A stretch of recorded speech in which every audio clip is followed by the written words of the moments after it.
갑자기 서희초 네. 갑질 의혹에 대한 그 학부모가 언론에 공개가 됐어요.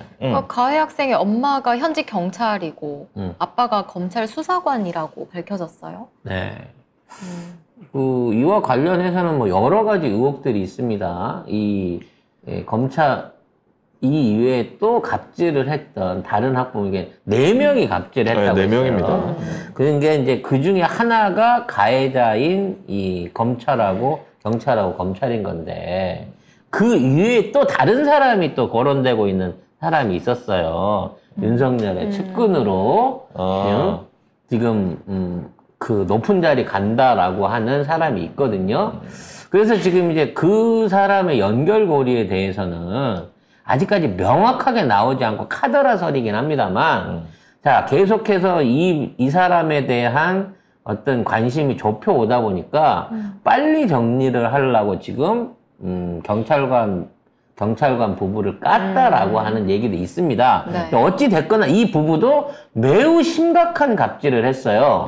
먼저 기사부터 보고 정리를 한번 하겠습니다. 네, 그 유족 측 법률 대리인에 따르면 가해 학생 학부모인 이분이 7월 12일 오후 3시 30분 전후로 2차례 그 숨진 교사의 휴대전화로 전화를 했고 같은 날에도 또 밤에도 장문의 문자까지 보냅니다. 또 다음 날에도 경찰. 계속 여러 문자를 남겼고요. 현직 그리고 경찰. 남편은 학교에 찾아가기까지 합니다.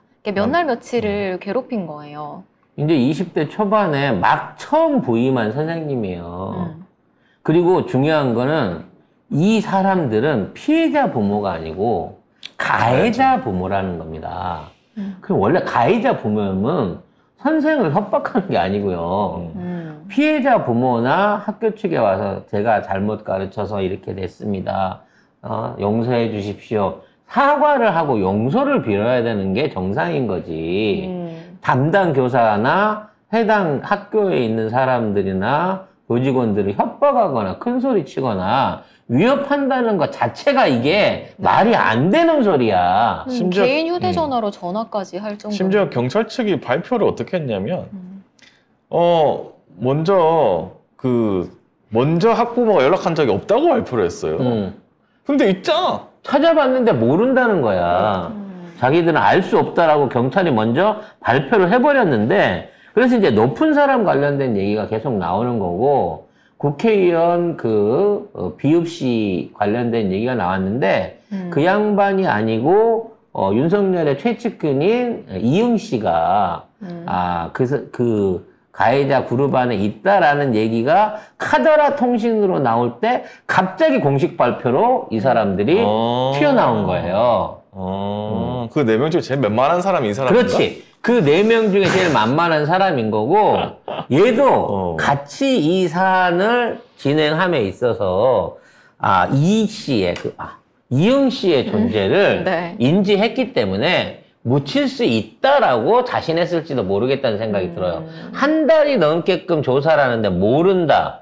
학부모 조사를 했는데도 모른다로 일관하던 경찰이 못 찾았다로 일관하던 경찰이 갑자기 실명을 까면서 직업을 까면서 이 사람들이 가해자였다라고 얘기를 하고 있다는 거지.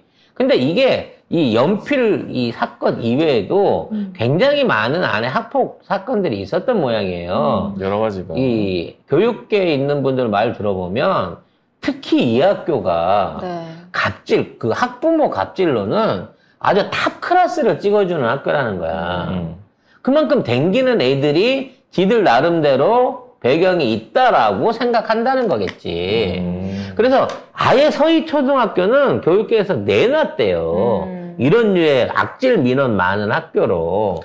그래서 민원이 많아서 지금 이 돌아가신 그 선생님도 20대 초반 뭐 이렇다고 하잖아요. 그러니까 다들 그만두고 가니까 초임교사만 넣을 수밖에 없는 거야. 여러분, 저는 실명을 거론한 적이 없는데 여러분이 자꾸 이렇게 이 씨를 이렇게 댓글에서 거론을 하시면 제가 마치 그 사람을 생각하고 발언을 한 것처럼 되잖아요. 아니에요. 거론한 적은 없습니다. 거론한 적은 그런 썰이 있다는 얘기를 전해드렸죠. 네. 썰이죠, 썰. 그래서 썰이죠. 그러니까 세상이 참 뭐랄까 상전벽해하는 이런 게 너무 세옹지마하는 게 많아요. 우리가 어떻게 방통심의 수석위원으로 그 아줌마가 올지를 생각을 하게 그러니까 방통위 심의위원으로 심의위원 아니고 방통위원. 방통위원으로 그런 분이 오실 줄 알았겠습니까? 저는 이제 두 가지 경우를 놓고 준비를 하고 있습니다. 갑자기 그 얘기로 넘어가요? 아니, 이게 똑같은 거야.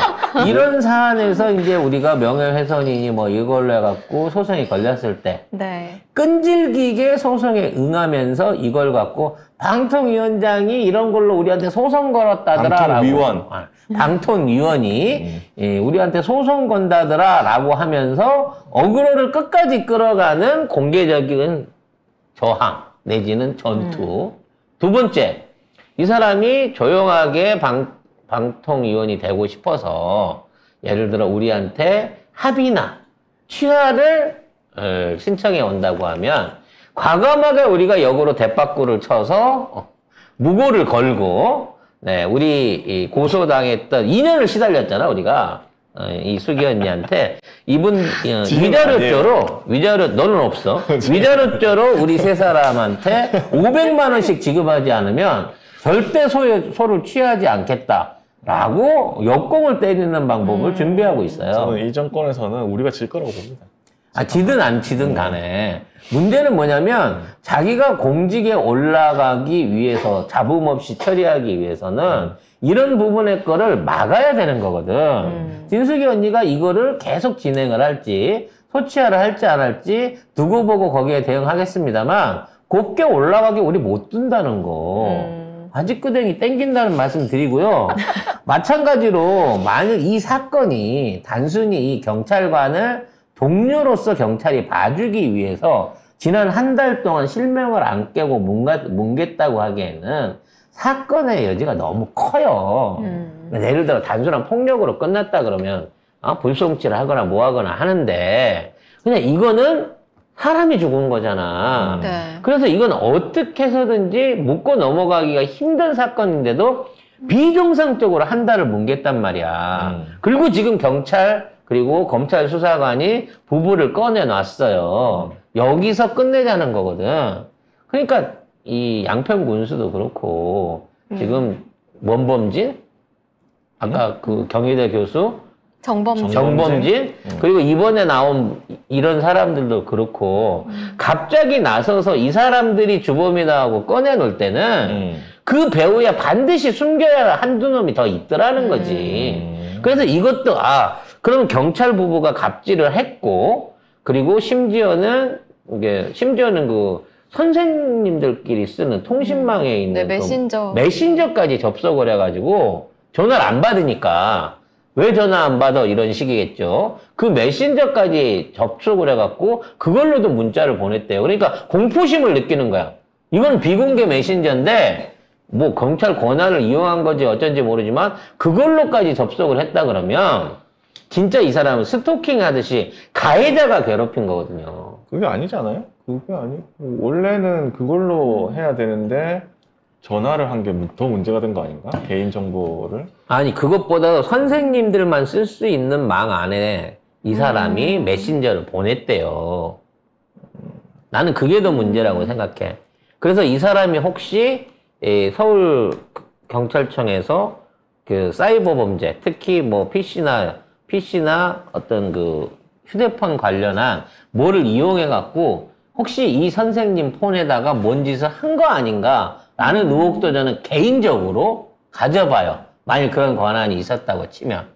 그래서 오죽하면 시도 때도 없이 전화가 걸려오고 무서우니까 선생님들이 폰을 바꿔라라고 얘기할 정도였다잖아. 그러니까 이제 보통 학부모들이 선생님들한테 얘기할 때는 뭐 하이톡이라는 게 있대요. 하이톡이나 학교 내선 전화로 좀 연락을 해야 되는데 이 가해 학부모 같은 경우는 선생님 개인 휴대전화로 전화를 한 거예요. 아침 저녁으로. 그럼 그 휴대전화 번호를 누가 까줬겠냐고. 어떤 방법으로 취득을 했겠냐고. 어쨌든 경찰이 이게 뭐 서둘러가지고 이게 그때 막 이게 일이 벌어지니까 사람들이 그 기사로 어떤 게 나왔었냐면 그 교사가 뭐 남자친구하고 뭐 문제가 있다던가 정신적으로 문제가 있었다. 그런 식으로 해가지고 물타기를 했어요. 그러면서 혐의 없음으로 끝내버렸거든? 심지어 피해자 가족들이 뭐 가해 학부모에 대한 조사를 원치 않는다 뭐 이런 개소리까지 했더라고. 그래서 이거는 경찰이 은폐하고 있다 하고 있는데 이제 현직 경찰 이 사람도 수사에 그거 하고 있대요. 수사를 하고 있는 사람이래요.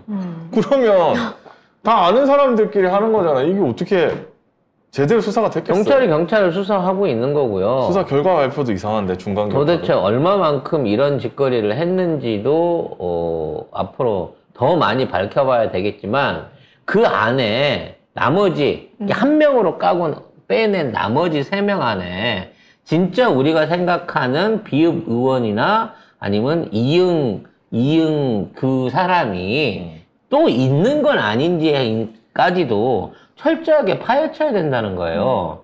그리고 이제 그 피해자분의 언니가 재발 방지를 위한 어떤 뭐 조직이라 그래야 되나, 재단이라 그래야 되나, 지금 이런 갑질 방지를 하기 위한 어떤 그 선생님들을 보호하기 위한 단체를 만드시겠다고 지금 또 준비를 하고 계신 것 같아요. 뭐 저는 단체 그 정당성이나 뭐 그 정당을 가입해야 된다 뭐 이런 거는 아니지만 오죽하면 피해자 유족들이 이렇게까지 나서야 될 정도로 이런 뻔한 사안에 대해서 정부가 제대로 된 결론을 안 내려주잖아요. 우리 지금 최상병 건도 그렇고 이건 어차피 시스템이 잘못돼갖고 사람이 희생된 건이기 때문에 왜 잘못됐고 누가 거기서 나쁜 역할을 했냐, 누가 책임을 질 거냐를 밝히자는 거잖아. 당연히 나쁜 결과와 거기를 만들어낸 시스템 안에 가해자가 있으면 그 가해자는 처벌을 받아야 되고 거기에 대한 응당한 그 대가가 치러져야 되는 거는 법치주의 국가의 원칙이에요. 법을 어기거나 기존에 있는 관습을 어겨갖고 생겨난 피해에 대해서는 반성하고 처벌받고 보상해야 되는 게 원칙입니다. 근데 이 정권, 이 나라 안에서는 그 원칙이 없어져 버린 거야. 벌써 몇 명째야. 이상민 뭐 한동훈부터 시작해서 지금까지 쭉 흘러나오면서 저쪽에 있는 인사놈들 중에 진짜 제대로 된 대가를 치르고 반성을 하고 거기에 대한 형벌을 받은 게 누가 있냐고. 용산구청장 한 달 구치소에서 있다가 나와서 보석 나와가지고 심지어 잘리지도 않았어. 지금 그지도 월급 그래. 구치소 안에 있는 기간 월급까지 다 받아 처먹었어. 개꿀이죠. 이게 제대로 된 나라예요? 월급 달달하다. 서울경찰청이 이거 사건 발생 한 달이 다 된 8월 14일에 뭐라고 했냐면 학부모 4명을 조사했지만 연필사건 학부모가 먼저 해당 교사에게 전화를 건 사실은 확인되지 않았다. 그러면 가짜 조사를 한 거 아니야. 이제 와서 증거가 이렇게 나오니까. 학부모 4명을 조사했는데 이거 사실이 확인되지 않았다고 가짜로 설명한 경찰청 책임져야 되고요.